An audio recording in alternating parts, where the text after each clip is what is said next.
I was fortunate enough to have worked in restaurants where people didn't see me as less because I was a woman. So I've always had that positive reinforcement, like from a very like non-gender biased point of view of just like, you're capable, you can do this. And I feel like all women need to hear that. To celebrate International Women's Day on Dirty Linen and the Deep in the Weeds podcast network, we are going to be hanging out with a girl gang around Pipit Restaurant in northern New South Wales. This focus has been in the planning for ages, really. But in the meantime, devastating floods have shaken the region and rocked the people in it. And it's definitely going to be a big part of what we talk about with the wonderful women that work in and around Pipit.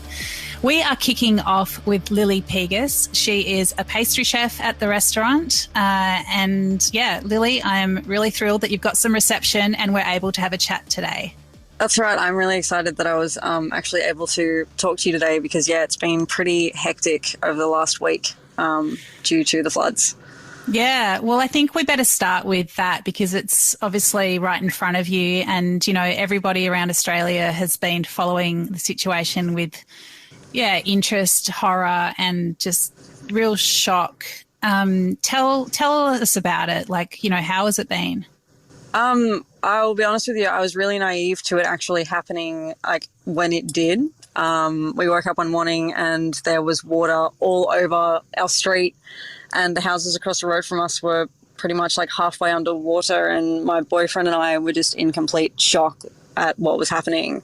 But it made total sense because there had been so much rain over the last couple of days and it was just a very like eye-opening sudden thing that happened. And that's what they say about flash floods is like they happen so quick that sometimes you don't even have time to prepare for it, which kind of really seemed like what happened in like our suburb in particular, but I guess everywhere. You know, like there's been so much devastation and so many people that we know have just completely lost everything. And it's just like I'm still trying to wrap my head around it. And my boyfriend and I, like our house was completely fine. And it's just like us trying to like lend a hand as much as we can or just do what we can to help other people because we were so fortunate. And other people have, it's just really awful. Like the amount of destruction that just came so fast. Wow. What suburb are you in? I'm in Burringbar, which is about 14 minutes inland from Pottsville and about like 20 minutes north of Byron. But the suburb that's kind of like over the mountain from us, Murwillumbah, is one of the places that got really, really terribly hit with the floods. It was Lismore and Murwillumbah and Mullumbimby that just, it's chaotic.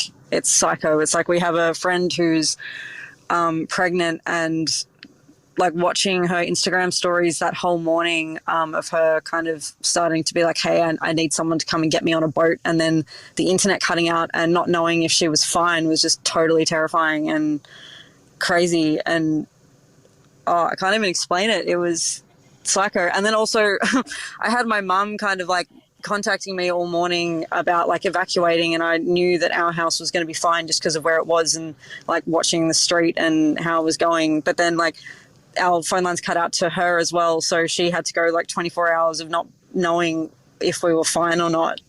And I just can't imagine what that's like for families who still can't contact their loved ones at the moment because they're still like the roads are just completely destroyed and no one can get in contact with anyone. It's psycho. So it's really unthinkable, isn't it? I mean, except that you're living it. And especially, you know, I know from talking to people around bushfires, like when your house is actually intact, that's just a whole other set of feelings. You know, I don't know if you're feeling, you know, it's like grateful but guilty, just very sort of complex swirl of feelings. Yeah, it's like this immense like guilty relief because like we're fine, but at the same time it's like taking those feelings and being like, all right, I'm in a position where I'm okay, so like I need to redirect like all of that weird emotional energy into helping other people and just not getting too caught up in the whole, I guess, like mental whirlwind of it. and being more productive than kind of sitting around and being like, oh my God, like this is so shocking and crazy. It's just about like making sure that other people are okay because we are fine. And that's really where we're at the moment. And what's the situation with Pipit? Like, how has the restaurant been impacted? A lot of our suppliers have been cut off, and like especially like our seafood suppliers, because I can't really access anything right now because of like the floodwater and like all the roads being cut off, and like all of their workers and stuff, like because everyone lives around here, like the area, so people like can't get to work because like either their house has been destroyed or the roads, like the access roads, have been like just completely at first. It wasn't something I immediately thought about when the flood happened, and then I like had a conversation with Ben earlier in the week, and he had mentioned that like a lot of the suppliers weren't able to drop anything off, and I was like, oh, that's a thing. Like that is actually something that is like a secondary impact, I guess. So the restaurant has been like, we shut a lot of services this week, especially because a lot of people couldn't actually make it to the restaurant, which is completely understandable given the situation. But yeah, like a lot of the supply has been like very scarce because of, natural disaster, and that's just where it's at the moment. But we are going to be open more services this week, hopefully, as long as, we don't really find ourselves with any extra problems. But yeah, at this point, we're just kind of taking it week by week and hoping for the best. I mean, what's the feeling of working in a beautiful restaurant and creating these outstanding dining experiences for people when there's all this other stuff going on? We were feeling like really perplexed about it, mainly because it was like, people have lost so much. So it's like, is it even appropriate for us to be opening? But the services that we did open and the people that did come in, they were just so grateful that they could have like just a couple of hours of relief from the complete disaster, like a bit of a distraction, and just something positive to be looking forward to or to experience like in such a disastrous time. So getting that feedback was actually like very settling for us, because we were so up in the air about like whether or not it was appropriate, and just getting feedback from people saying like, thank you for this experience, like I really needed that right now, was very comforting that we could provide that for people. That really makes a lot of sense. And I mean, for yourself, when there's all this other stuff going on, what's it been like to work there? I'm a very busy like person mentally, so being able to actually go to work has been really helpful for me, because I find like, especially with COVID and when we got locked down and we weren't really able to do anything, like I was going a bit crazy from just having too much free time to just kind of sit around and think. So being able to work has actually been incredible. Like I'm so grateful that it is something that we can still go and do like regularly. Like our hours have been almost like completely normal, like this week and hopefully next week. So yeah, it's just that kind of like so grateful that we have something to do, but also like we can spend our free time helping other people as well. So it's like we get a bit of everything, if that makes any sense. One of the things that really strikes me as you're speaking is how impossible it's been to have a sense of certainty about anything over the past couple of years. I mean, it must just be, I suppose it's been like that for everybody, but I suppose these floods, it's just another layer of having things just really ripped out of your control. Yeah, well, it's been very character building, that's for sure. But it's also, I feel like it's taught me personally, and I feel like a lot of other people could relate to this, but a lot of patience, especially when, you went from a time where everything seemed so possible, and then like just constantly like plans being like changed or cancelled or whatnot. So it's really kind of put me in more of a mindset of like anything could happen and that's okay, and just being able to go with it and just let it be organic, even though like it's very frustrating, and like all you want to do is get on with things. But at the same time, like there is so much to learn from just being like having to be still. So I guess that's kind of my take on that, just because like it's the position we've been put in. It's a like just take it as it comes kind of situation. And I'd love to know how you came to be doing what you're doing. Can you take me back? Like, did you grow up in the area, and how did you decide to become a chef?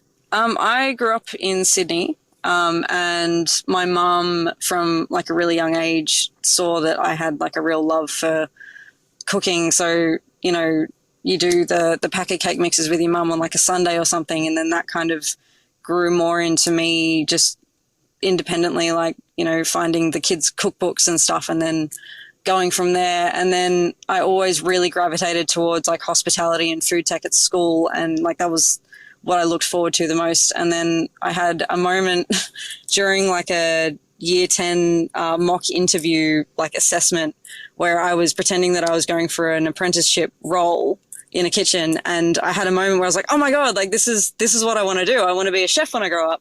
And so from there, it kind of just snowballed into me finding, like, you know, my first job in a cafe as a dishy, and then moving on to like my first job as an apprentice chef in like a kind of large like surf club restaurant. And then from there, finding an incredible opportunity to work at Key in Sydney and doing the last couple of years of my apprenticeship there. And then, you know, just like from that point, it, like my boyfriend and I wanted to move out of Sydney because we wanted a better kind of like work life, you know, balance. So then we ended up at Pipit, and it's just like been the most incredible experience because like Pipit has created so much space for us to be creative, and I don't even know how to explain it. It's like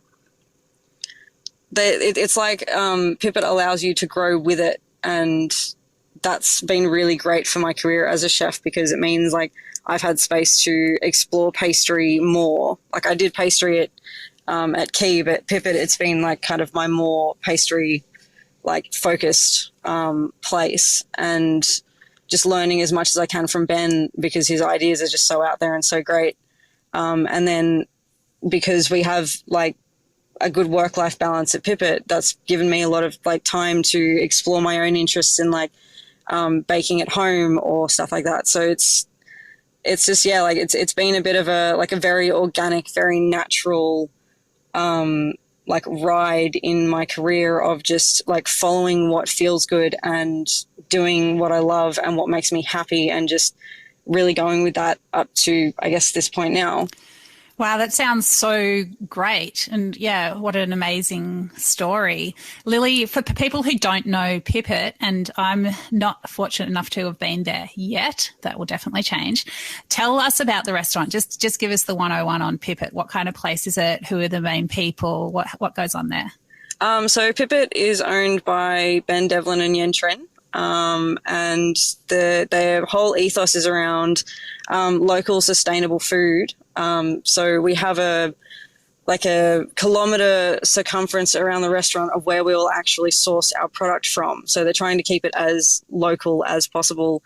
And Ben is like really big on just using as much of a product as you possibly can. And it's incredible to see like the things that he does with food is just like, I wouldn't ever think of that, but somehow he does. And like, it's amazing to work in a place where everything is valued, like every part of like a product or a vegetable or an animal is valued and used to its fullest potential to create an experience for people that I think they probably would have like a memory of for the rest of their life. It's incredible. And they're very, like it's like a family as well. Like they're very focused on like the sustainability of their staff and making sure that the staff get what they need, as well as, you know, getting what they need from them. Yeah, like it's amazing. It's like what I hope restaurants can be in the future, because they're so focused on sustainability and just a good environment, basically. And how many people work at the restaurant, and how many do you seat, and how many services do you do? So services, we do 3 lunches, 3 dinners. So Thursday dinner to Sunday lunch. We have about 6 chefs in the kitchen and then 2 dishes. And then we've got about 5 front of house staff. And we all work very cohesively to explain the menu, and like the chefs will also take food to the table, which I feel like is a really epic experience for us, because it means that we get to make something and then really explain what we've done to people so that they can really appreciate what they're eating. And also it's an open kitchen, which is also an amazing experience for us, because it means, we get to see the sun rise and the sunset, and like we get to be part of the whole experience rather than just being kind of locked away in a kitchen somewhere. And how many do you seat? We seat about 30 people per service. Yeah, it sounds really idyllic. Tell us about a dessert that you make that really speaks to the whole Pipit philosophy and, the kinds of things that you're excited about creating for your guests. Subsequently enough, it's actually the dessert that we're doing at the moment with jackfruit. We're using the jackfruit skin to make a roasted jackfruit skin ice cream. We're using the actual flesh, like cells of the jackfruit, to make sorbet and like other components for the dish. And then we're also using the seeds as well. Like we're making something that I guess you could think would be similar to like a chestnut paste, like in a sweet setting. And it's just that kind of like, in like the whole product is being used in a way that you wouldn't expect it to be. And it's working very cohesively, and it's amazing. Like the thing with jackfruit seeds is like when you roast them, the outer kind of layer peels away, and then you're left with the inside of the seed, which is what we use to make the paste. And then Ben the other day was thinking about how we could even use that so there is absolutely no wastage, and we have used it. And it's just that kind of it's like building a dish around like problem solving almost, but and it still turns out to be such a pleasure to eat at the same time. Wow, that's so cool. I've got this sort of vision of different bits of different types of produce just like floating in front of my eyes. I'm just thinking, it sounds like if you work there, the experience that you've had, you just look at produce differently. Like it feels like it would speak to you in a different way. Absolutely. It's like I think about past restaurants that I've worked in, and the things that go in the bin that I look at now and I'm like, it's an ingredient. Like everything is an ingredient as long as it's like, edible and not poisonous. Like everything's an ingredient. Everything is a possibility. Everything could taste good and could like add to an experience and in a way that you wouldn't expect it to. Let's talk about this whole, International Women's Day. Let's talk about being a woman in the kitchen, a woman in hospitality for a while. Pastry itself is often seen as, the women's section. Do you have any views on that? I do and I don't. I feel like because my experience as a woman in a kitchen hasn't ever been, oh, I'm a woman in a kitchen. And I'm not exactly sure where that came from. I feel like partly it's how my mum brought me up to just be capable, like for me personally to feel capable of doing anything that anyone can do. Like, it wasn't until the last couple of years that I've really become much more aware of women's experiences in kitchens, talking to my friends who have had bad experiences because they are women in a kitchen. But like for me personally, I've just always, I'm very stubborn. So if I want to do something, I'll make it happen.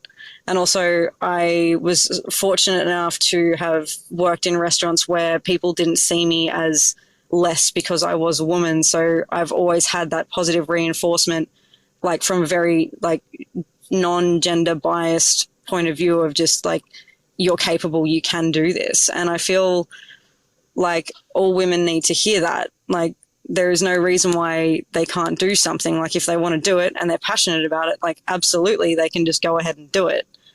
So I feel, I guess my opinion is more that like women need more reinforcement, but like not from, oh, you're a woman, like you can do this. It's more of a, you are capable as a human being to do this task. You can just go and do it.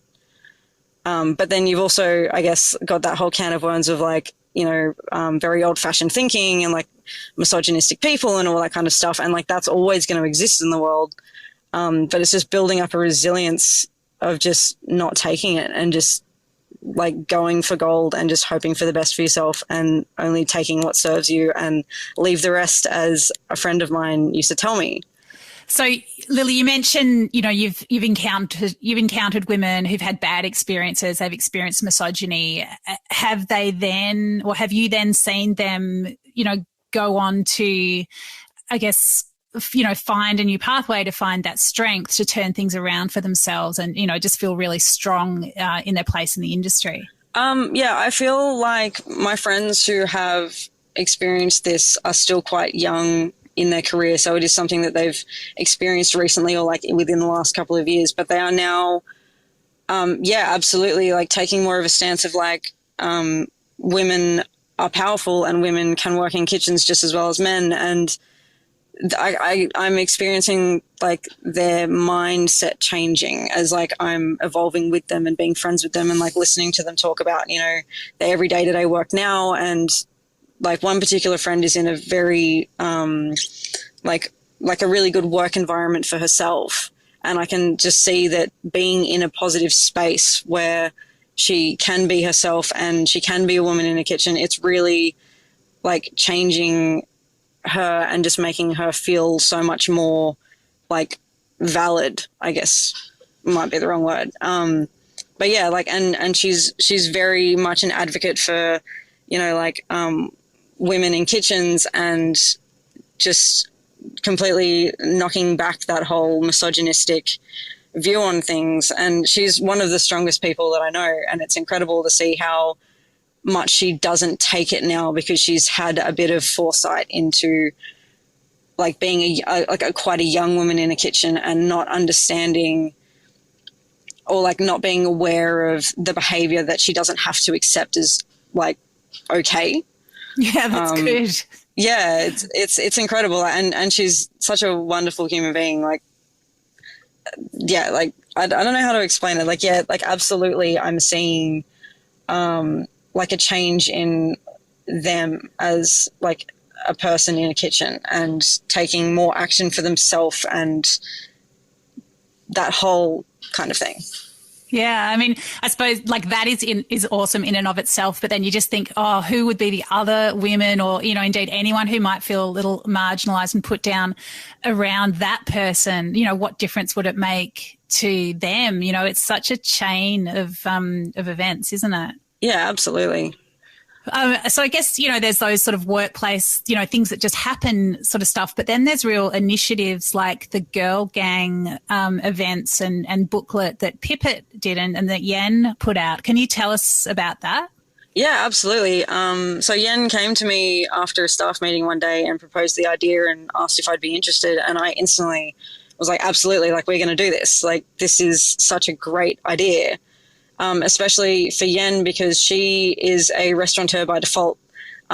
She wasn't originally working in hospitality, but then opening a restaurant with her husband, who is a chef, kind of just, like sent her in that direction. And she is a very inquisitive person into like studying things like women in kitchens and she noticed that there wasn't, or like she wanted more coverage of women in kitchens and promoting women in kitchens. So she came up with the Girl Gang idea to get as many women involved as we could to really promote how capable and how epic like an experience can be from women in hospo.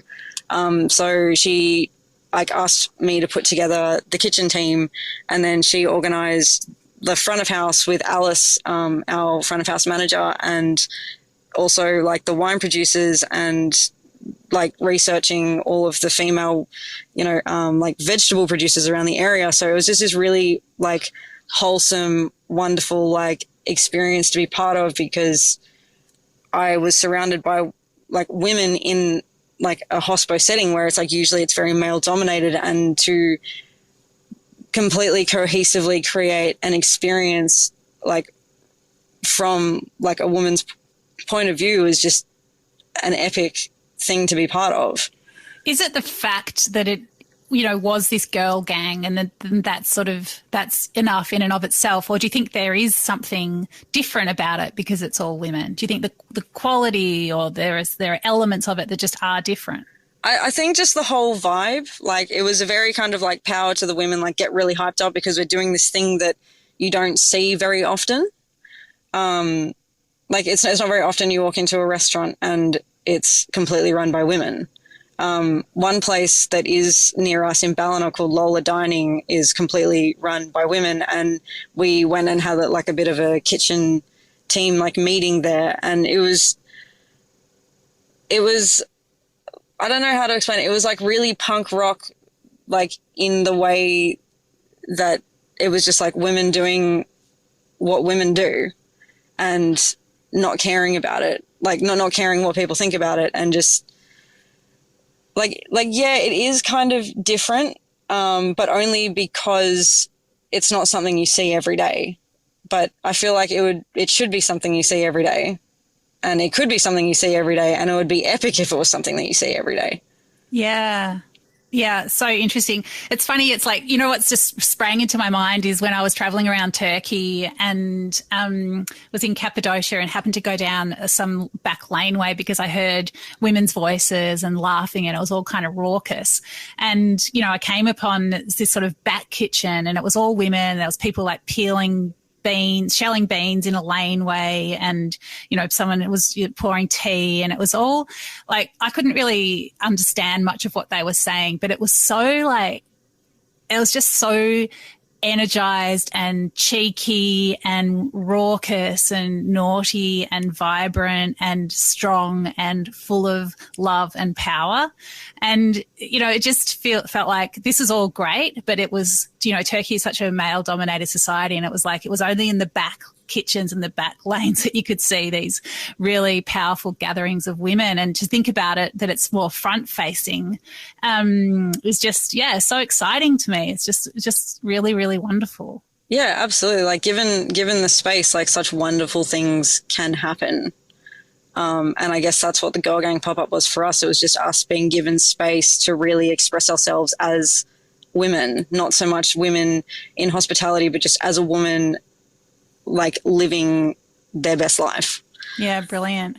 Lily, you mentioned that, your mind is pretty busy and sitting around isn't really your jam. Like, can you talk about work-life balance, which, you mentioned is really good at Pipit, but, mental health in hospitality is such a big issue. Did you have a perspective on that? Yeah, absolutely. So when my partner and I were working in Sydney, we were working ridiculous hours, as, you kind of expect, like from Sydney restaurants and working in the city. And it got to a point where I was in a really bad place and I just really needed to not be there anymore. So we moved north to Byron where, everything's more laid back and like that whole kind of cliched Byron, Sydney moving to Byron kind of situation.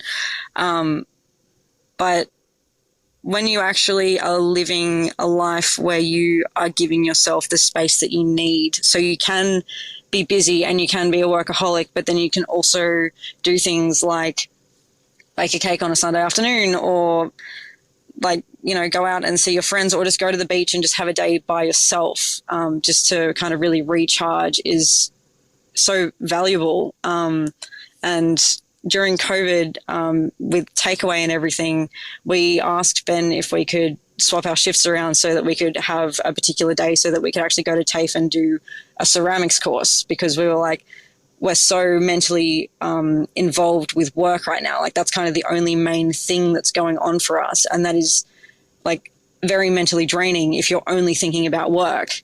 So we went and did just a TAFE course 3 days a week so that we had something else to look forward to and something else to think about.